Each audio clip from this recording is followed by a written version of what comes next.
Welcome to Successful Parenting, where we, Jackie Rue and Robin Choquette, share practical skills for families to build resilience and healthy connections.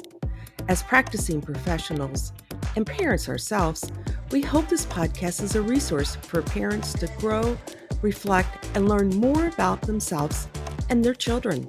Our approach is simple, tangible, and most importantly, we lead with compassion for the integrity of the families we serve.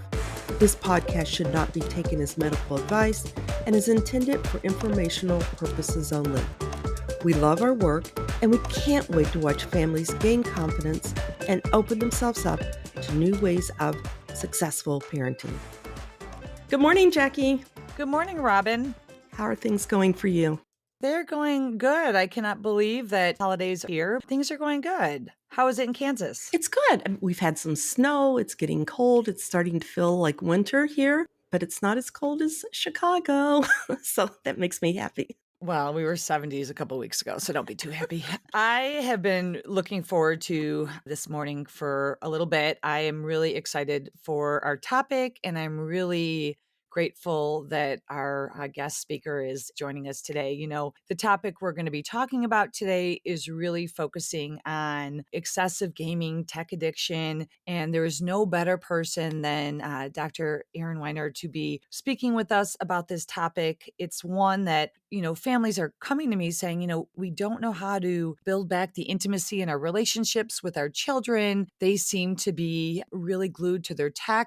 And when we try to set boundaries, they become angry, irritable, aggressive. We really take a step back because we don't want them to become depressed or overwhelmed. And so I'm hoping that families today can get some tips and some understanding as we're all trying to navigate this world of tech addiction, tech, all of it. Right. I so agree. I think you and I've talked about this. It's a topic that comes up almost every single family in some form or the other. The phone, the tablet, the computer, it's always something that parents are always wanting to talk about. Well, and interestingly enough, during COVID and the pandemic, we've seen a 15% increase in teenagers using tech. And so as we start introductions, hopefully we can kind of start to get some answers into what's going on. And so I welcome Dr. Aaron Weiner today, and he's a board certified psychologist and addiction specialist. He speaks nationally. He's involved in all types of research and organizations. He's also the president of the Society of Addiction Psychology. He's a member of the Speakers Bureau for the National Safety Council. And he's just a very articulate speaker who, when I've listened to him, I've gotten a lot of knowledge. So welcome, Dr. Weiner. I'm so happy you're here today. Welcome.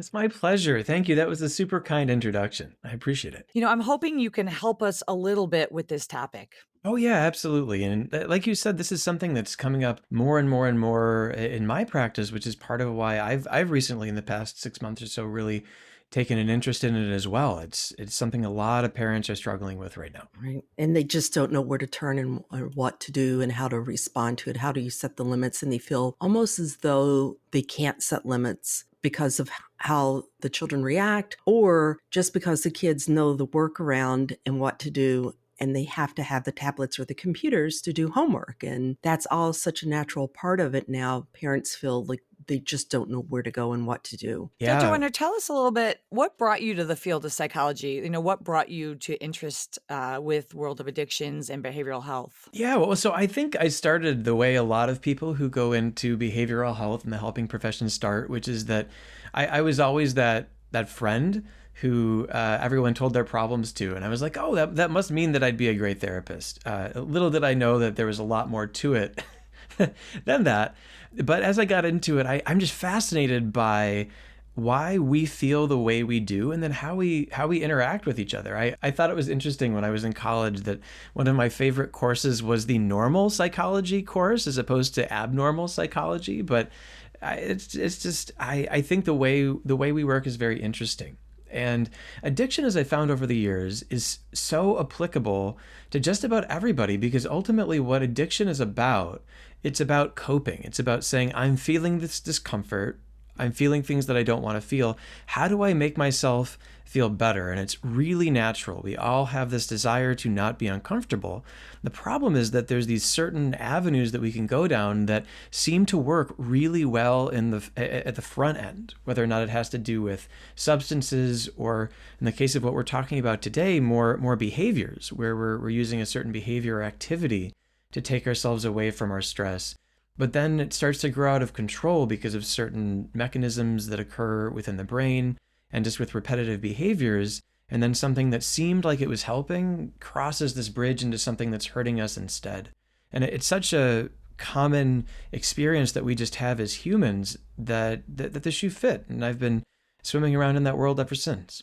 We're hearing from several families, and I work a lot with families that they have children that have a hard time going to school. And one of the things that comes up is a lot of times when they're not going to school, they're on tablets and they're on games, and children and teens are developing relationships online and through the games. And families will say that's where they get their social. But sometimes I'm feeling like these kids are having a harder time developing intimacy into relationships and connections within the home, which is in turn leaving them feel even more isolated and lonely, right? And have you seen that too? Yeah, well, so it's a different set of skills, right? In terms of what makes you successful online or behind the screen versus this more actual human connection.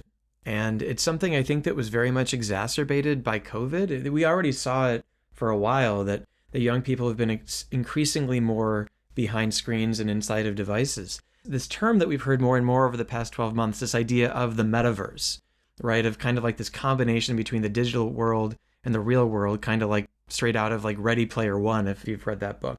But I know that for folks of non-Gen Z, that's a very odd thought for us. I feel like, I say that as we'll call me an elder millennial myself. The idea of a metaverse is like, why in the world would you do that? How would that look? What's wrong with the real world? But young people these days are growing up in an environment where the digital world truly is a huge part of their social life. Like if they're not on Snapchat, if they're not involved in certain online circles, they feel like they're missing out, and they may even be right because of how much of their life is on there. But it does then bleed over into this sense of disconnection and maybe even awkwardness at times when you actually have to come face to face with a real person. Dr. Weiner, one of the things when we start kind of diving into, what prevents families from setting these healthy boundaries or limits is they say, at times our children become combative, aggressive, sometimes even making statements of self-harm. And many families just say, we feel so sorry for them that if we set limits, what if they hurt themselves? And when you interrupt the behavior, you might see some real agitation. What do you think about that? And what would you advise families to do? Yeah, so that's obviously really concerning whenever it's happening. Parents have every right to be concerned, but what they need to do is not necessarily tiptoe around it. And this idea of, well, maybe I just shouldn't ask for the iPad at the end of the night, maybe I shouldn't push into it, unfortunately just reinforces the problem. It's teaching the child, if I threaten self-harm or if I slam doors, if I make my parents' life miserable, then I'll be able to get what I want.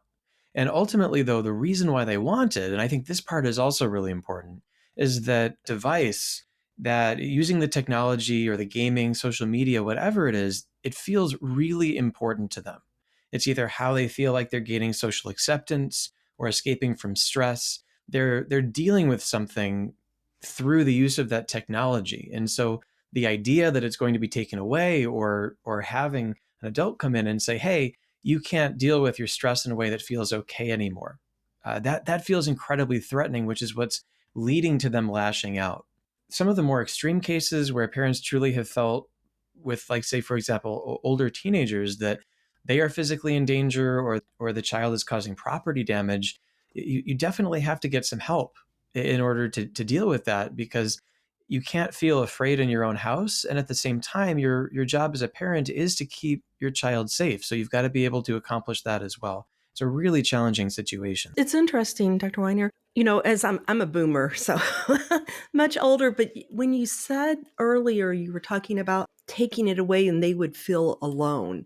And that makes a lot of sense. And if we threaten someone in a way that they're outside of their circle or outside of the community, you can see where that anxiety, that agitation, because it's almost that survival kind of response gets initiated.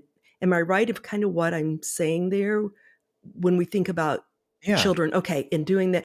And so, given that, it's a really great way, I think, for us to reframe and to think about it when we're approaching children. Are there any trends that you're seeing with the adolescents and children regarding gaming and the use of electronics? Is there anything that you would say is happening now?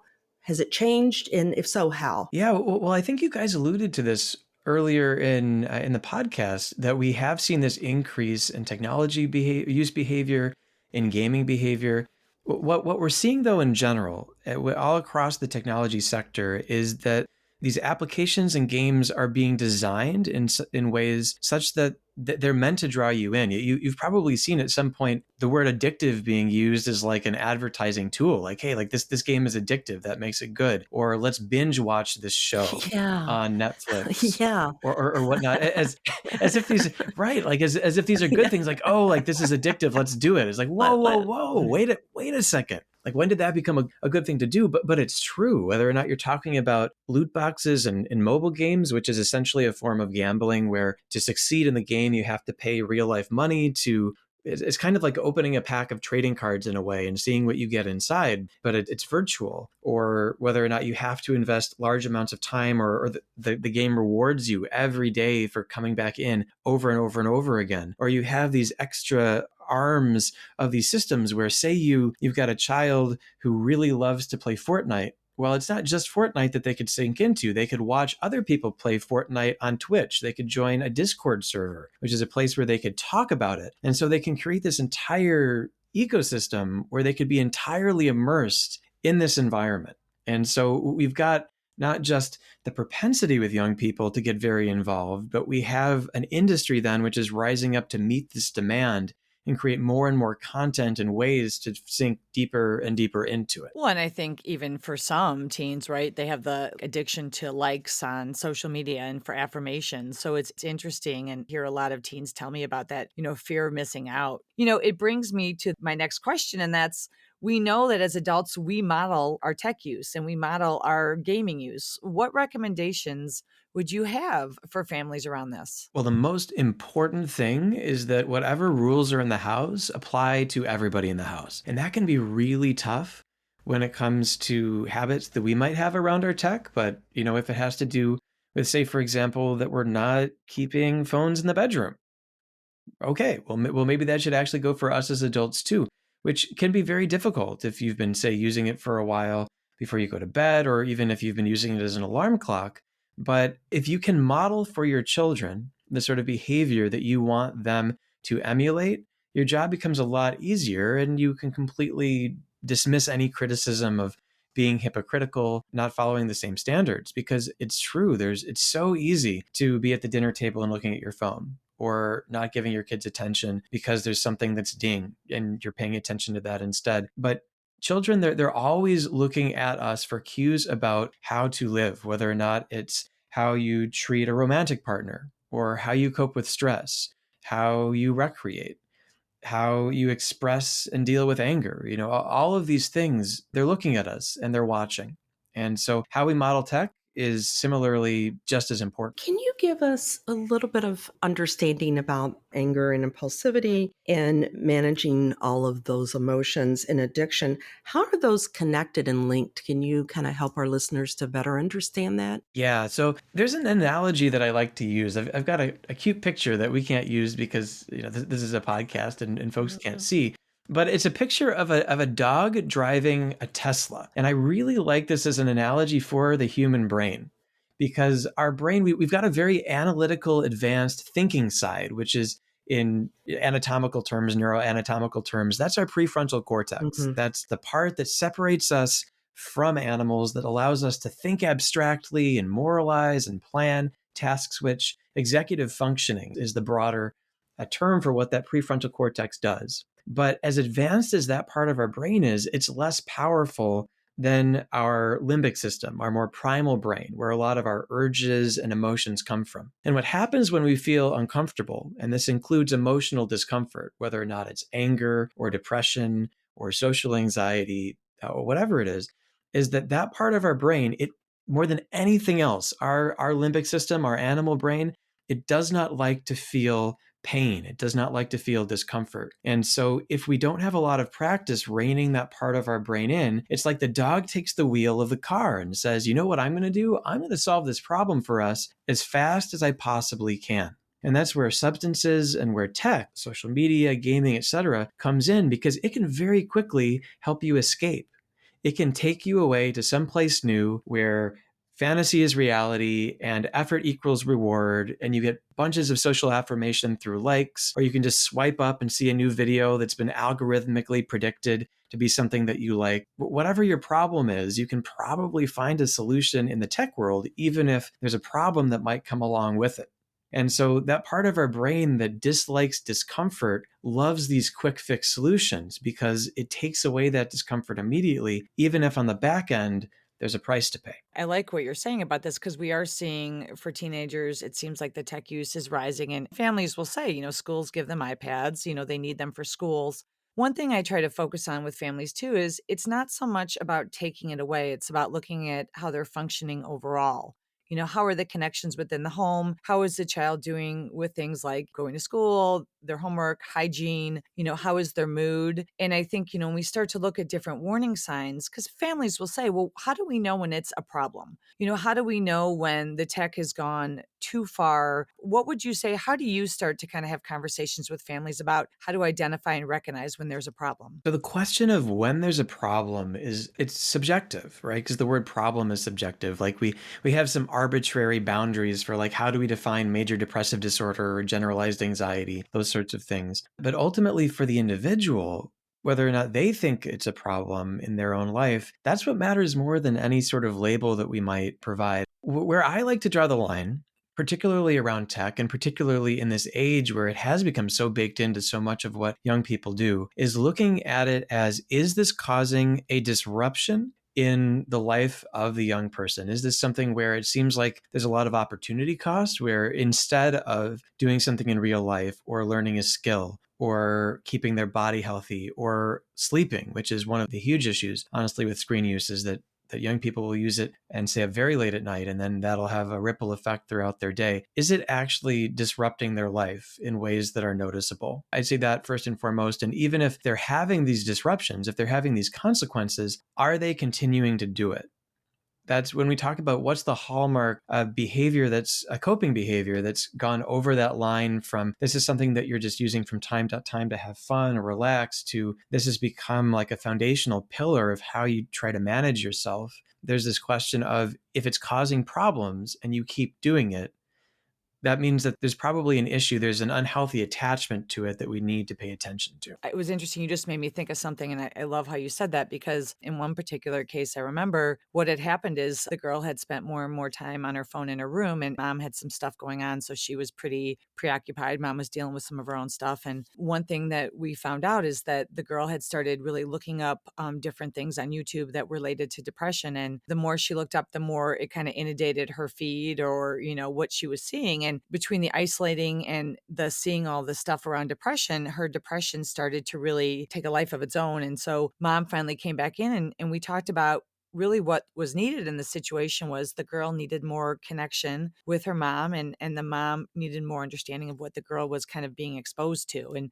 I know this is a little bit of a twist, but I think it kind of goes in line with what you're saying. It's a reaction. It can grow into being a problem in and of itself, but ultimately when anyone develops any sort of addictive behavior, whether or not it's with technology, substances, or otherwise, they're trying to meet a need. But you brought up actually another really important point, which is that there's a lot of content in these arenas as well that can be just actively harmful, that can exacerbate depression, that can teach people how to engage in eating disorders. It's something where, and we haven't talked too much about this today so far, but it's so important as parents to be very aware of where our children are going on their devices, and to keep track of that and to keep them safe, because there are a lot of very dangerous holes to fall into online. And we have to be very plugged into that, no pun intended, as parents, or it's very easy for a child to get caught up in one of those traps. Yeah. And I think it is hard because you don't understand if you have a younger child and you're older, gaming is totally different than when it was like when I was growing up. I had Pong, let's be honest. That's one of the things I hear parents say. I don't understand any of it. I don't know what to do. I want to find more out. And that's one thing I will say is that what are they doing? If your child is streaming, what are they streaming and how are they streaming? To set the limit that you have to be able to view their streaming at any time. It's not restricted. How would you suggest families really work with this and try to better understand? I mean, just asking questions, is that, should they get in there and play the games? That's what one family said, do I start playing the games with them so I can understand and we can have conversations, which leads back to what you said before. It disrupts life in some way. Can that be an opening for the parents to talk? Because I think that's one of the things they don't want to battle. They want to have these open conversations, especially as the adolescents getting older. And how do they do it? Because they don't know. What would you suggest? Yeah, well, so that suggestion of going in and playing the games is actually a really good one. I recently had a conversation on my podcast, actually, with Dr. Michael Rich. He's the medical director and founder of the Digital Wellness Lab at Brown Children's Hospital. He had a lot of really good insights on this topic as well. Part of what they teach parents through their clinic is the idea that if you imagine the games, the technology, is almost like a person where the child has a relationship to the technology and to what they're doing on it. If you try to vilify their best friend, that's not going to end well Right. for you. That really does not end well, right? Because they have this existing relationship. They value it a lot. They're getting a lot out of it. And what actually works better is if you try to understand them. If you play the games with them, if you stop making it be kind of like this evil, amorphous presence that you as a parent don't entirely understand, but it's kind of like rock and roll, right? Back in the 60s with, kids like listening to all that trash music, that sort of thing where that's not going to get you anywhere. And it also can lead to some elements of disconnection, even when you're trying to help them make healthier choices. To give you an example, sometimes this idea of screen time limits is more of an antiquated idea because back when we were, like say playing Pong, for example, or something like that, it's very, which I know is like back in the 70s, right? We can even get a little more modern than that. That's my age though. Dr. Weiner, that's where I am. Those games don't take very long, where right now you might actually have a young person who plays a game that exists in 20-minute rounds. And so it might actually be a better idea to say, you're going to do 5 rounds of this rather than, so like if you're getting in there like after an hour and like, all right, controller down, and they've invested time and effort and they're with their friends and they're trying to win. And then that creates a battle where maybe if we were talking more about like finish the round of the game that you're playing, and then stop, you could avoid a fight that way. You might not even know how to engage with them that way unless you have a better understanding of what they're working with. So yeah, but playing the games, not vilifying it, but understanding them and the content they're engaging with is really important. And would you say then devices in bedrooms or out of bedrooms? I think families have to make that decision for themselves based on the habits, but certainly it's safer to not have it in bedrooms or have there be some off switch that you can control from your end. If you have a young person who has a very high degree of self-regulation, the ability to control their behavior, not necessarily a problem, but what you don't want to see is have it biting into their sleep, which is so important for everyone to get, but certainly for teenagers to get. And one of the most common complaints that I hear from parents is like they're on their devices until 1, 2, 3, Right. 4 in the morning, and then they're not able to get out of bed when it's time to go to school. They're like sleepwalking through the day. It just dysregulates everything. So if it's not disrupting sleep, if use is controlled, then that's one question. But if it's not, then I'd say that that's a healthy boundary to set. It's interesting when families say to me, we can't get them out of their rooms, and you find out they have TVs and computers and all these other devices. It's almost like, what message are we sending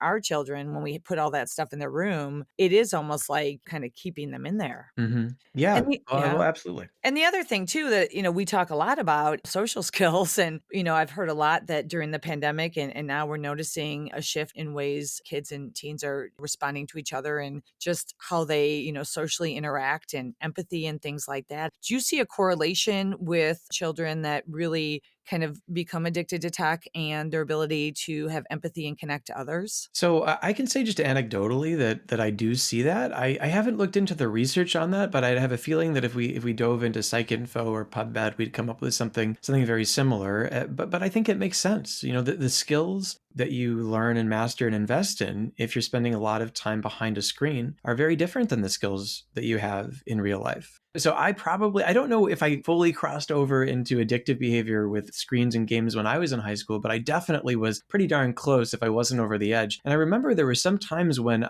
I would actually have the presence of mind to basically quit screen. I would do that from time to time for several months. And I remember whenever I would do that, I would see my social life improve, if only because instead of spending hours and hours a day, instead of playing games for hours and hours a day, I would actually be engaging with people and going out and doing things and getting out from behind the screen. And that would lead to different outcomes. So I think it's all just about balance and opportunity cost. And when the balance is out of whack, like you may be building skill in certain areas at the expense of others. When I talk to parents about it and they're talking about the sympathy piece, I talk about when you're responding out of that limbic system, to respond in an empathetic way takes that prefrontal cortex, right? It engages there to be able to do it. And if we see someone really responding out of that emotional place, we see often a lack of that empathy, or they're not able to engage in that and react and interact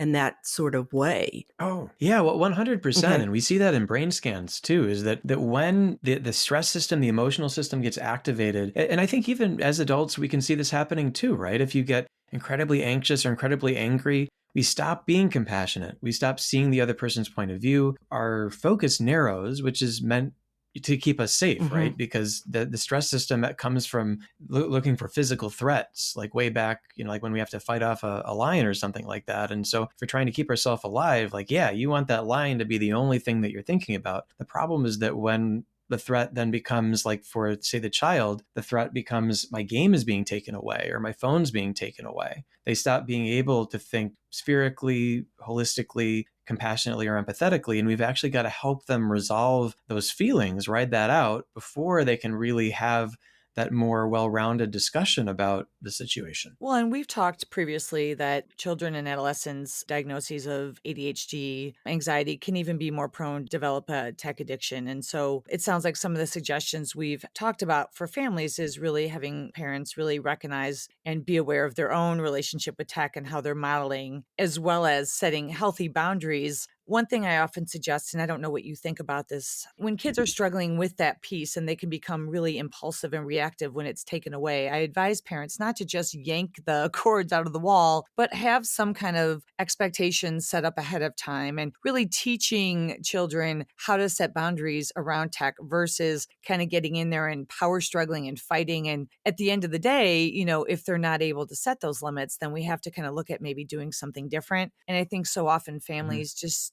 they don't realize that they can kind of set those boundaries. Like you said, we don't want the children being in charge and kind of telling us what should happen. Right. The boundaries are important for sure. There needs to be consistency. That's important. People, everybody really, but certainly young people like to feel like they're sitting in a safe structure. They don't have to try to construct something to keep their emotional world safe or their physical world safe. But ultimately, one part I want to highlight about what you were saying as well is that it's very tempting to look at the tech use as, again, the problem, the behavior itself, like the what they're doing, but the why they're doing it is actually even more critical. And one of the most consistent patterns I've noticed, and this is what Dr. Rich was talking about from his clinic, where tech addiction is literally all they do, is with pretty much a 100% rate, every person who's coming in for this problem has some sort of underlying behavioral health or psychiatric issue, which is why the technology feels so loaded and where these struggles come from. Because again, if you've got a young person who's feeling so anxious or socially threatened, and this is their bridge, you take that away, that feels terrible. Now they're left bare to deal with this problem without their primary coping mechanism. And so a recommendation I'd have for parents in these moments, as hard as it is to do this, try to put your curiosity cap on and think to yourself, why is my son or daughter acting this way? Why is this so important to them? And look beyond just the behavior, beyond just the technology, and think, what emotional need are they meeting? And how can I help them meet that need, either myself or with professional help? How can I meet that in a healthier way? I like that. Are there any resources out there that you would recommend for families that obviously you just talked about Brown, but are there any other resources out there that you would recommend for families? To be honest with you, at this point, that's the main one. They're doing a lot of the foundational research clinically in this area. At some point in the next year or so, I've been told they plan on publishing a treatment manual for any therapists who are listening to this. But they do an exceptionally good job. They have a lot of resources on there. Another just service that I've found where this gentleman's putting out good information is called Healthy Gamer GG.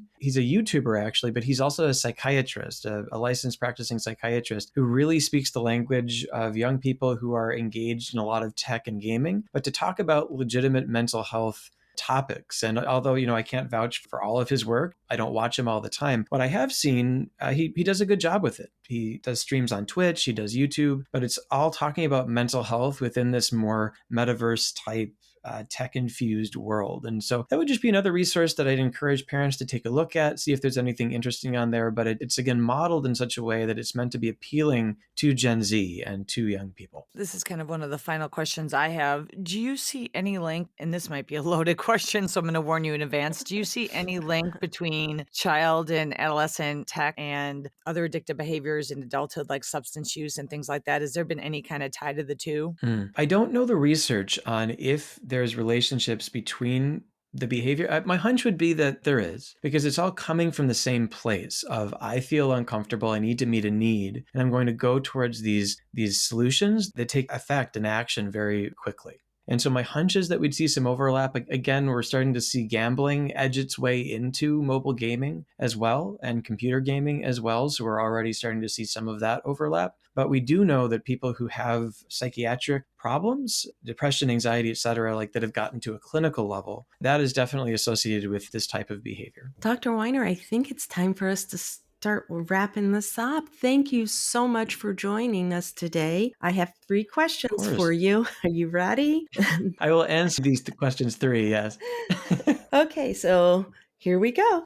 Tell us one of your funny parenting stories. Now, this could be from your childhood. 2, what TV, family, or movie would you want to be a part of and why? And then number 3, what does successful parenting mean to you?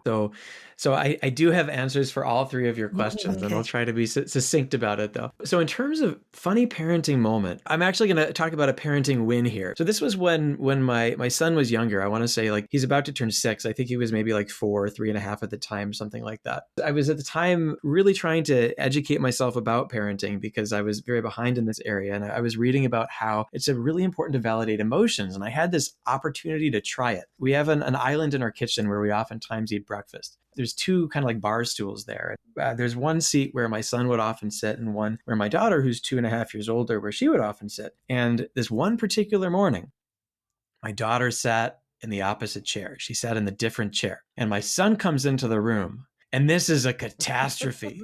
You know what I mean? Yes. Like, the world is ending, and it would be so easy, right? It was so easy in that moment to be dismissive or patronizing, or, because this is one of those moments, and I think it's metaphorical, though, for moments all the way up into teenage years where there's a problem that feels like it's the end of the world, where we as adults might have a different perspective, and it would be very easy to even say something that feels like the right thing but is still dismissive. It's not such a big deal, actually a really dismissive statement, but instead I just read a book about validating emotions. And so I just got right in there with him and was like, oh my gosh, it is so difficult when something surprises you and you don't get what you were expecting, isn't it? And he just took this really big breath and he sighed and he was, yeah, it's so hard. And then we were able to move on and have breakfast. I love Which that. I was like, yes, score. Yes, I love it. Parenting techniques for the win. But, and, like, obviously bigger kids, bigger problems, than like, the seat at the kitchen island. But I feel like that same technique of like, can we just validate our kids even when it doesn't feel like such a big deal to us? That was just one of those moments where I was proud of him for expressing his feelings, and like humble brag, I was proud of myself for validating them. Can I jump in and ask a quick question? And I apologize. So it's in the morning, you're getting prepared, the kids are getting prepared for the day. most parents would say that would be really hard to stop and to think about how to be effective in their parenting. They would just react. It's not a big deal. Just take another seat. How do you think you were able to do it? What helped you to find that? Well, I think for me, it was just the recency of consuming content about best practice parenting, which anyone listening to this is doing because they're listening to the podcast. So nice job there. But for me, it was just having that top of mind. But I think even beyond that, it's really anchoring yourself just generally in this idea of, in any interaction, keeping track of what your actual goal is. And it's not usually to like get your way through brute force or get someone to see it your way. If you're building healthy relationships, that comes from this foundation of really understanding and seeing the other person, regardless of their age. That's, I think, the philosophy, at least, that I'd recommend coming from. So second question. Oh, sorry, go ahead. Oh, no, I like what you said. I was thinking about it's just a lot of, we have these conversations a lot about, as a parent, just being in touch with kind of your own goals and what's going on for you emotionally. And if you're stressed, that stress is going to get communicated. And so, just taking a step back and grounding and being able to kind of even appreciate some of those interactions. And I really like how you said that. Yeah, well, like at any age, if someone says to you, you're wrong for feeling the way you are, get over it. Like, you're being sensitive. Stop react. Like, that never works. Like, No. That's just straight up dismissive.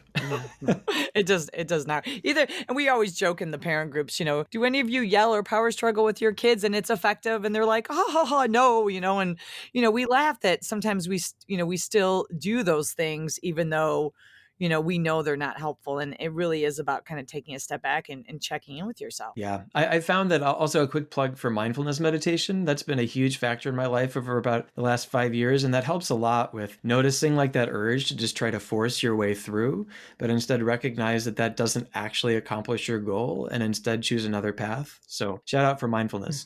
Just got to put that in there. In terms of the family I'd most like to be a part of, we have been watching and listening to Encanto over and over and over again. And so that's where my mind goes. We've hit that stage of development in my house. But what I really love about that movie, and I won't give any spoilers for those who have not seen it even once, and much less like 20 times, is that it's all about how important actually loving and supporting the people in your family actually is. And it's a bonus if you have superpowers. Superpowers are also great. That would be another perk of being part of the family madrigal. But, just in general, I think the metaphor of the true magic being the love and the respect between different members of a family, I really appreciate it. I love that movie too. The key for successful parenting, oh man, like what does it mean to be a successful parent? I think ultimately there's so many ways to define that. I think for me, if you can raise children who are in touch with themselves and who can express their emotions and who understand how to read their own emotional signals to what is healthy for them, the people that are healthy for them, the path in life that will be fulfilling and have them feel centered and grounded and at peace with choices. I think as close as we can get to that